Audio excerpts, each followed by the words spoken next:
Hi friends, I'm Gwen. And I'm Jacqueline. Welcome to Talk Bookish to Me. The podcast where friends get together and talk about books. Happy Monday. Today we're discussing different ways to choose your next read. We'll discuss our preferred methods and share some that might work for you. But of course, before we dive into that, we're going to talk about the things we're currently reading. So Jacqueline, why don't you get us started? Okay. So I am halfway through Heartbones by Colleen Hoover. I'm excited about that. Oh, are you? Yeah. Because of the YA? I guess. I don't know. I'm filming a spoiler vlog and I had all day yesterday to read. I was off. I mean, I had other things to get done, which I did do. But I just don't care about the book. I don't care about the characters. I don't feel like the writing style is very, it doesn't seem like it's Colleen Hoover.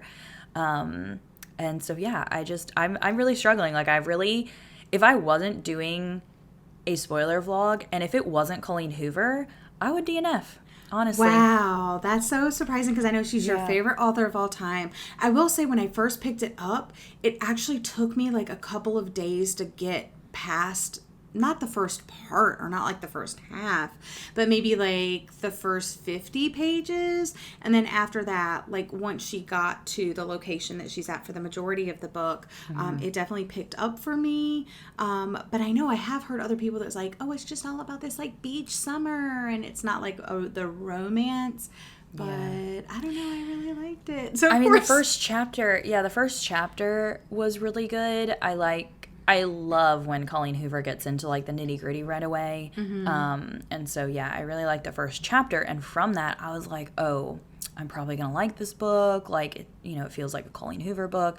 And then after that, I don't like it anymore. And I'm like 153 pages in, so. Wow. Well, definitely things do take a turn, so we shall see. I can't wait to watch your vlog about it and see what you think at the end. I want to hear that star rating, though.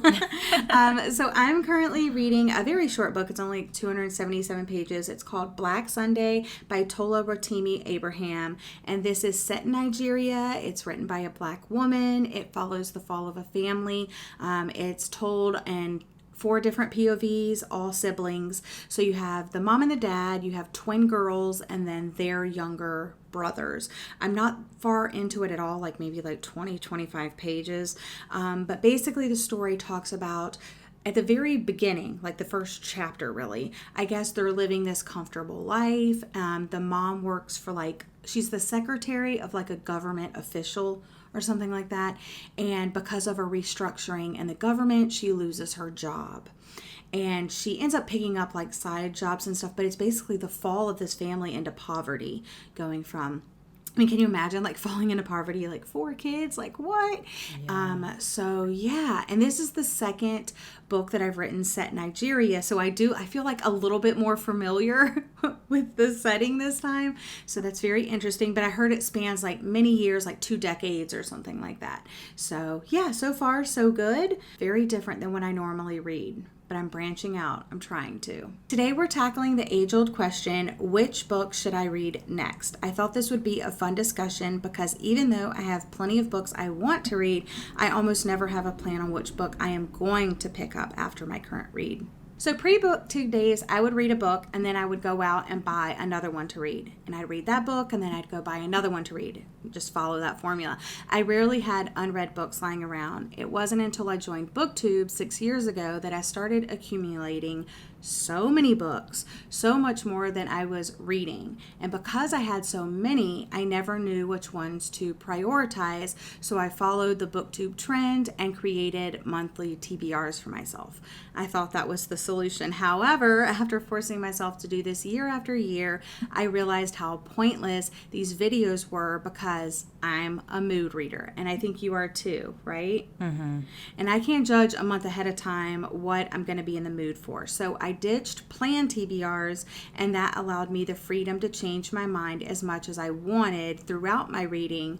But also it lacked planning, which I also like. So I've had to devise other methods to keep my reading flowing. I agree with you. When I first got started on BookTube also, I was just doing the TBR videos because they're like the most popular. They're also the most viewed. So I know sometimes it's hard when you fall into like just making like the most viewed videos or what people want instead of making the content that you want or that you enjoy making. And so it's just been recently in the last few months that I also gave up making TBR videos. And some of those reasons are because like I am kind of a mood reader as well. And so when I had, like these 10 books that I wanted to get to, I felt like then all month long, there were all these other books that I wanted to read instead. Like my mind would change. But then also along with that, with my online book club, we actually do a bunch of like monthly themed TBR challenges. And if I wanted to participate in those, I couldn't really participate in those challenges and also film a monthly TBR. Like for instance, when we did Jeopardy, those prompts only came to us at certain times after you finished a book that you already read. So there was no way that I would know my TBR for the month. And this month I'm doing a wheel of TBR in my book club. And again, like once I spin and I read a book, then I spin again and get a different prompt. So it just made sense for me to give up those TBR videos. And I actually really am glad that I did. I have been having a lot more fun actually participating in my online book club because we do a bunch of different TBR challenges. Sometimes they're individual, sometimes they're teams, sometimes they're game themed or season themed. And so I'm glad that I'm prioritizing that because I get to know the members in the book club a lot better than just making a TBR video on BookTube and then feeling bad that I only read like 2 books out of that stack. Yeah, it's a lot of fun. I participated in the Bookish Jeopardy, and as you know, it was so much fun. But yeah, you really can't create a TBR for that. I like the spontaneity of it because you can, even if I have books kind of set aside, like these are the ones I want to read next, if a new release comes out, I'm going to be like, I want to prioritize that. I want to read that now, or a hold came in from a library or something like that. Even though I don't plan book by book what I want to read next, I definitely have different video ideas in mind or feel drawn to certain genres during different times of the year. In the summer, I read more romance and more contemporary, and in fall, I'm all about thrillers. In winter, though, my reading's kind of just all over the place. I'm kind of like whatever I didn't get to. And I also feel like since winter like starts in one year and ends in another year, and I feel like just books in general kind of, you'd go by release year, it's hard to like nail down my reading in winter.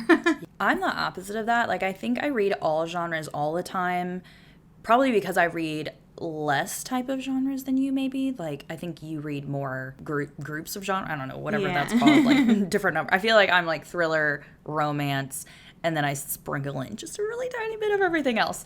But I usually try and read all of the genres all the time, unless it's like a TBR challenge. Like, for instance, Jeopardy. Who knew that I wasn't going to read a thriller in August? Like, what was that? But I also have started reading books because of certain video ideas I have. And so with giving up the monthly TBR videos on YouTube, I instead started doing like they're not like huge, like crazy secret TBR videos, but I've been doing like smaller secret TBR videos or themed reading vlogs a lot. And I actually really, really like that. And I love that I can just focus on like the 2 or 3 books that I'm reading for that video without having to think of like a TBR of 10 to 15 books. It's like, okay, I'm just going to get to, these 3, work on that video, get that out, and then, okay, now what do I want to read for my next 3? You know what I mean? I feel like I get flexibility, I guess. Yeah, definitely. If I'm not working on a particular project and I'm choosing at random, I'll shop my shelves. I pick 3 to 5 books that I want to read or sound good, and I'll read the first chapter of each. And more often than not, I immediately know, okay, this is the one I want to read next. It's always the one that's the hardest to put down, like, oh, now I gotta try the other ones. But what also has happened is I'll read like all of them, and I'm like, none of these sounded good. I've had that happen a lot. But I like, I do have a healthy TBR, so, just go to your TBR, pull off a couple of books that sound interesting, read the first chapter, see which one pulls you in. And now that you got me hooked on audiobooks, I've been kind of picking my TBR that way, where whatever is available like on Scribd at the moment or on Libby, whatever comes that's like checked in now, that's what I've been choosing to read next, because I've been loving the listening to the audiobook and reading the physical book at the same time. And with me being back at work, it's nice to have an audiobook so that I feel like I'm reading or getting something done on my drive to work. And so that's what I've been most recently, between the secret TBRs and the audiobooks, kind of like prioritizing what I'm reading at the moment. Yeah, I still prioritize advanced readers copies, buddy reads them doing, library holds, readathons, things like that. But if I'm just going with the flow, I'll sit in front of my shelves and just like stare at my book sometimes. Sometimes I'll read the first chapter until something like speaks to me. So some other methods, we talked about our methods. If you find yourself staring at your books trying to figure out what to read next, and you try one of our tried and true methods, if those don't work for you, we have some others to share. One of the first methods is a double booking method, or you could even do triple booking. This is where you read more than one book at a time. So if you're able to read several books at once, most of the time you're not going to finish them all at the exact time. So that way, when you're still like currently reading one, but you finished a different one, you have time to figure out like what the next one you want to pick up as. It's like a staggered reading type of thing. Yeah, I know some people like to read like an audiobook, an ebook, and a physical book. And I'm like, how you do that doesn't work for me, but it might work for you guys. Or they've done it with like different genres. They'll be like, okay, I'm going to read a thriller, a romance, and like a nonfiction. I could, or like a fantasy. I know I wouldn't. Yeah, I wouldn't be able to read like 3 thrillers at once. I'd be like, who is this? What are the evil people at? What's happening? Yeah, you can also use website like Witchbook, which enables millions of combinations of factors and then suggests books on which most closely matches your needs, or BookBub, a book discovery service that was created to help readers find new books and new authors. This method works nicely, especially when you'll be shopping for a new book rather than pulling from what you already have. So these websites, you go in, you plug in like, I want a happy book set in a contemporary setting, and maybe it's about family, and then they kind of, show you some of those examples. So is this like what the booktubers were using, like when some of them were coming out with those, like, I had a book recommendation service, recommend me books? Yeah, not exactly, but yeah, it is kind of like that, but it's not like a paid version. This is just like a version you can do all by yourself. So this is free. Yeah, this is free. That's awesome. Another option, and I have actually done this one before, I think, on Instagram, is to have your friends vote on the next book that you're going to read. And so I love like the Instagram polls. You can either do like a question where it's just where they type it in. So you could do, I don't know, show a picture of a shelf, one of your shelves, or you could do it where it's a poll just between 2 books, where you can, Instagram has the like 2 setting, or on Facebook, and I guess on Twitter also, you could have like 4 or 5 or 6 on a poll. And so that's really great because you can kind of prioritize the ones that you're most excited for, but you're just having a really hard time narrowing down to one. Yeah, that's a really great idea. I like it because it's kind of like, these are the ones I'm interested in, but like, what do you guys think? And then especially if they've read them, then they can like weigh in, like, this was so good.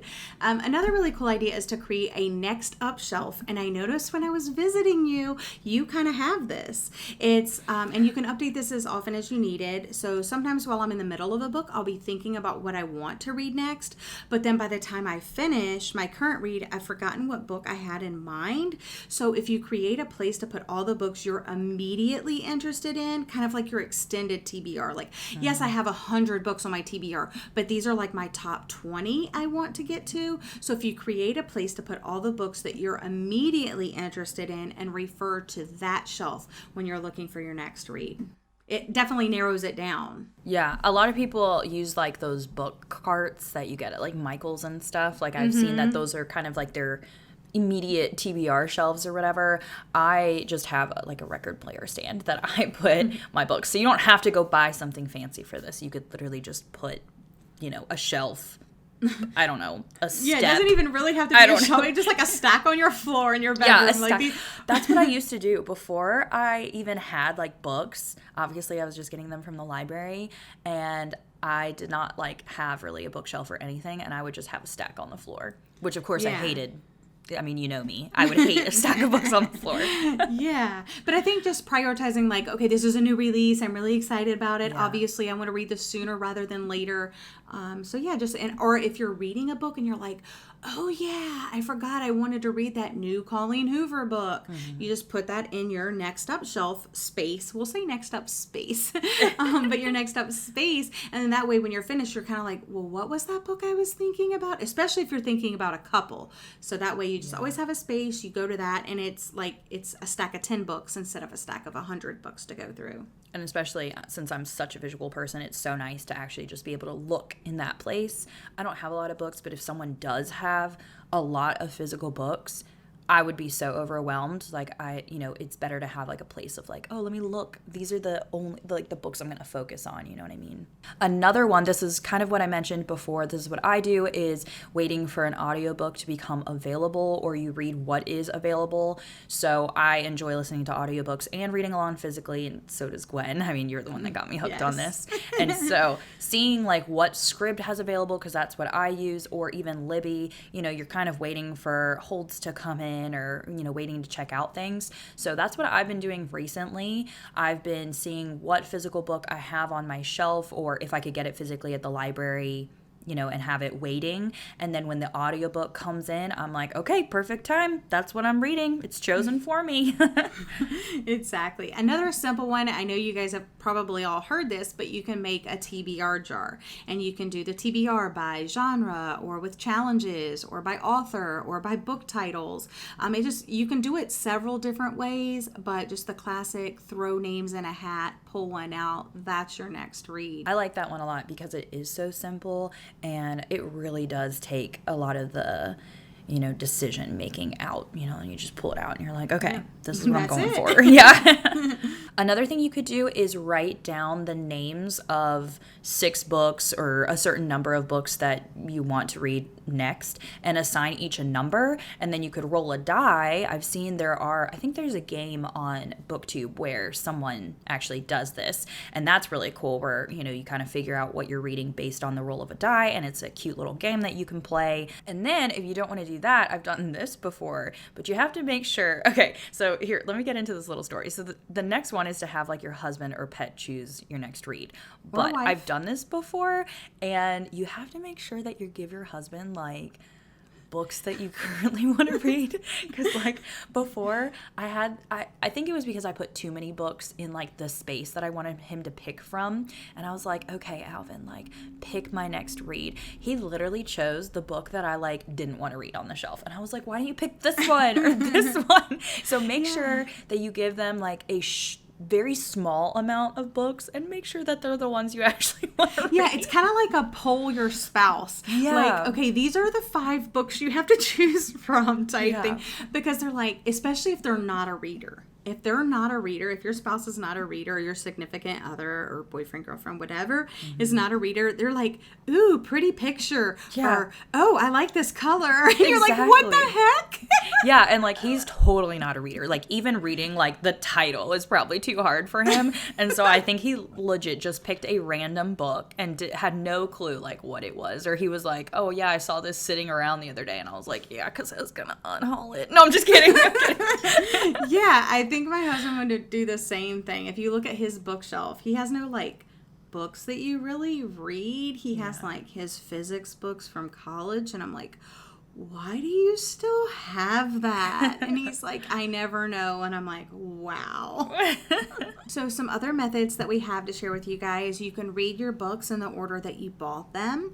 You can read them alphabetically by author or by book titles. You can read your favorite author's backlist. If you use Goodreads, you could track your TBR. It assigns a number to each book based on when you add it to the list. And then you could just throw them all in a random number generator like random.org and have it choose for you. Yeah, you can read by publication date, the oldest to the newest, or vice versa. You can pick a shelf, like if you do have a bookshelf, and just read all the unread books on that shelf. You can also just close your eyes and pick something at random. Honestly though, I just want to like clarify that like you don't actually have to pick any of these methods that we talked about. Sometimes you just want to go by your first instinct or mood. I know that with being a booktuber, and, you know, even talking to other members in my book club, sometimes we get caught up in like the FOMO or just all the readathons and challenges and the arcs and what's popular. And so sometimes you really already know what book you want to choose. You're just choosing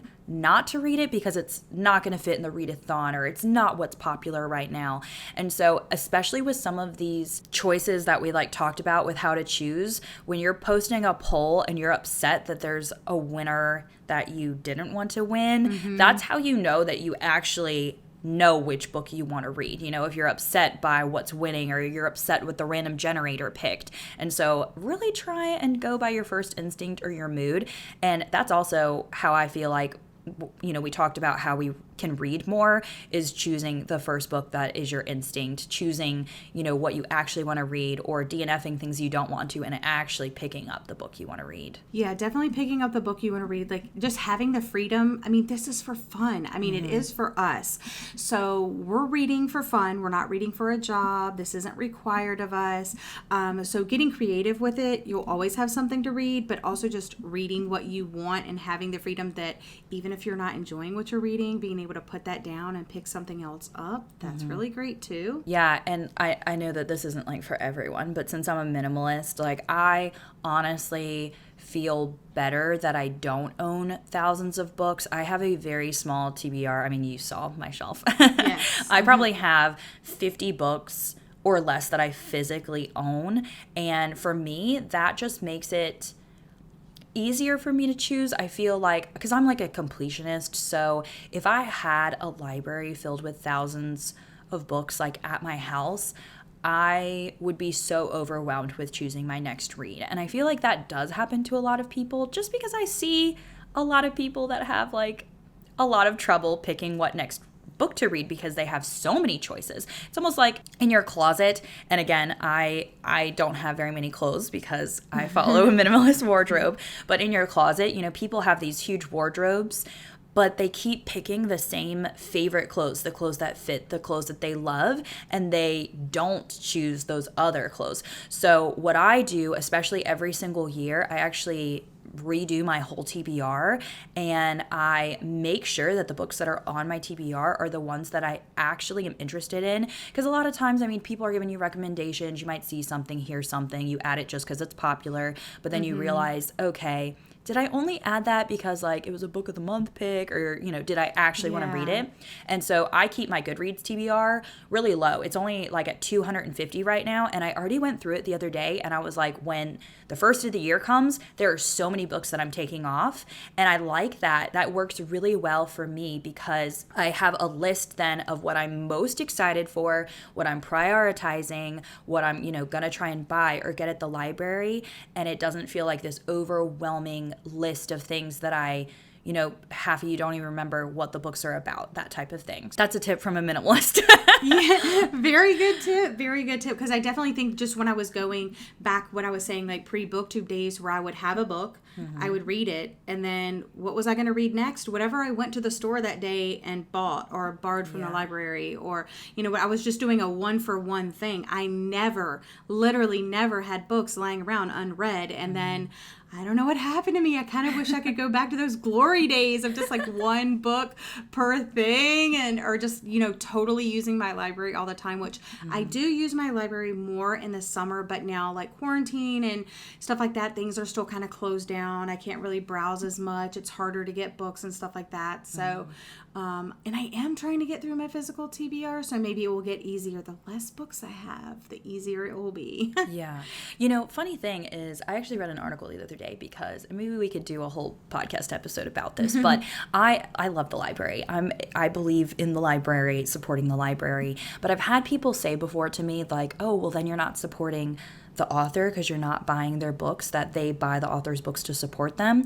But I actually was looking up, and libraries do support authors. Right. Like, and so I feel way better now about using the library system because I'm just supporting it through my library that supports the author. Yeah, I don't want to say too much because you're right. This would make a really good episode. So I'm going to save my thoughts on that, but Yeah, we're going to be talking about that. That's a good one.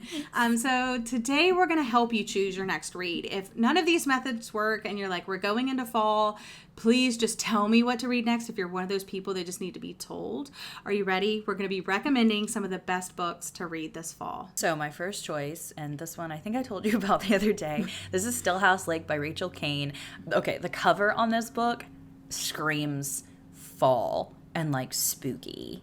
Even though it's not like a horror book, it's an actual like terrifying real life book experience type of thing. This woman finds out that her husband is a serial killer, literally was killing these like, I think it might be like teenage girls or like, you know, young 20s girls in their garage. Someone accidentally, or it might have been on purpose, I forget, but like someone crashes into their garage and that's how they find out there's like a dead body hanging there. Well, anyway, you know, people online are after her because they think that she was associated with it, and she has 2 kids, but then she's trying to run away from her husband, and he's like, it's okay. So like something is wrong with him. I'm sorry. I don't know what exactly the correct term, but obviously he's a serial killer, but then he's also that type of person where like he wants her to like still love him, or he wants to like be possessive of her, you know? I don't know. It's so crazy, and like it's one of those like fast-paced, my heart is beating. It's actually a series, and I rated the first 2 books 5 stars. After that, like, I don't really care about series anymore, so but a lot of other people still love the series, and I think the 5th book is read now on NetGalley at the moment. So wow. Yeah, after you talked about that, I was like, adding it to the TBR. Dang it, Jacqueline. Because, yeah, it sounds so good. So my first recommendation is The Death of Mrs. Westaway by Ruth Ware. I chose this one because of the setting. Most of the story takes place at a sprawling estate in the English countryside where the deceased Miss Westaway's family has gathered to pay their respects and claim their inheritance. This was released a couple of years ago, back in 2018, and I thought it was the perfect atmosphere for fall. Okay, the next one I have is The Grownup by Gillian Flynn. I never know how to say her name, but it's fine. This one is actually a short story. I think it's only like 69 pages or 96 pages. One of those. But anyway, 60, yeah. Is it 60? Okay. Mm-hmm. This one is so good because of the fact that it's short. So it makes it creepier because it's short. It's a very weird type of story, though. So it's this lady, I think we don't even know her name, and she is like pretending to be psychic, and this one other lady comes in and she's like, oh, let me tell you your future, like you're like sad or whatever, and the lady's like, oh my gosh, how did you even know? They start talking about this lady's like haunted house, and she wants her to come to the house to like see if it's really haunted, but then this lady's kid is really weird, but it also has a very ambiguous ending. So if you don't like ambiguous endings, maybe don't pick this one up. But I loved how short it was. I loved how creepy it was. It's a good one for fall, I think, and it's a quick read. Yeah, remember how we were talking about tropes, and I think we briefly mentioned ambiguous endings, like whether we were a fan or not, and I know you are. And I'm usually not, unless it's done in such a way, like The Giver by Lois Lowry, little bit ambiguous ending, so much so that thousands upon thousands of people wrote the author and was like, we need more, because that just didn't work for us. So she finally did write more. But this one has an ambiguous ending, and I loved the ending of this one. I thought it worked really well. So great recommendation. The next recommendation I have for you guys is If We Were Villains by M.L. Rio. This is the story of 7 friends, Shakespearean actors at a classical conservatory, who play the same roles on and off stage. So like the hero, the villain, the tyrant, the temptress, the ingenue, and extras. But in their 4th and final year, the balance of power begins to shift. Friendly rivalry turns ugly, and on opening night, real violence invades the students' world of make-believe. So the story starts as one of the 7 is released from jail some 10 years later, and they are recounting what really happened to the man that actually put him behind bars. I have heard so many people say how amazing this book is, and especially like the cover is like super creepy, and every time I go to put it on my TBR, I read about the Shakespearean actors and I'm like, oh yeah, no. And I don't put it on because I'm like, actually, no. Yeah, if you like Shakespearean stuff and you haven't read this yet, hello, you need to get on it. If you don't like Shakespearean stuff, because they are at this like classical conservatory, so they like, even off stage, they're like, wherefore art thou? And you're like, what the heck? Like, who talks like this? Oh my God. But at the same time, I like, because, books are told in acts. Mm-hmm. You have the beginning, the middle, and the end. Mm-hmm. So I thought that it did lend itself really well to the storytelling. And plus, like, I am kind of a theater nerd, so is my husband. So I also did like that. But I think that people that don't like it can still appreciate the story of 7 friends. They used to be the best of friends. They've worked together for 4 years in college to do all of these plays and stuff, and then holy crap, things get ugly. So I don't know, maybe try a chapter. We'll see. Okay, my last recommendation is Bird Box by Josh Malerman. And I had to put this in here because I am pressuring Gwen to read this so badly. But this is also a great fall read. Like, it's not because it doesn't fit this. This is like the ultimate book to read during October and like Halloween time, because it is super, super creepy. A lot of you might have already seen the Netflix video of it. And I mean, the movie is also very, very well done. But I do still love the book just because you really feel blindfolded in the book, whereas the movie, obviously you're watching people be blindfolded. This is about this apocalyptic world where there is something outside. It might be a creature. I mean, you really just don't know. And people that see whatever this thing is will either go crazy and commit suicide, or they literally go mad and they try and make other people like take their blindfolds off and like open their eyes and see this see this powerful thing or whatever the heck it is. But anyway, it is very, very creepy and it gives me anxiety. Like when I'm reading it, I just read the second book, Mallory, and that one was also 5 stars like Bird Box. They are so good. I love this like apocalyptic world. For some reason, it's just one of my favorite apocalyptic worlds that I've ever read about, and I would love to actually see a second movie or even possibly a third book, maybe. I don't know, but it's really, really good. I'm like, who is this girl reading series now? Yeah, just this one. And the Stillhouse Lake one. Okay. Oh, right. Wow, I had 2 series on this list. Go me. All right, my last recommendation for you guys is The Southern Book Club's Guide to Slaying Vampires by Grady Hendrix. I love the blend of Southern small towns, housewives, and vampires, and then plus there's a book club.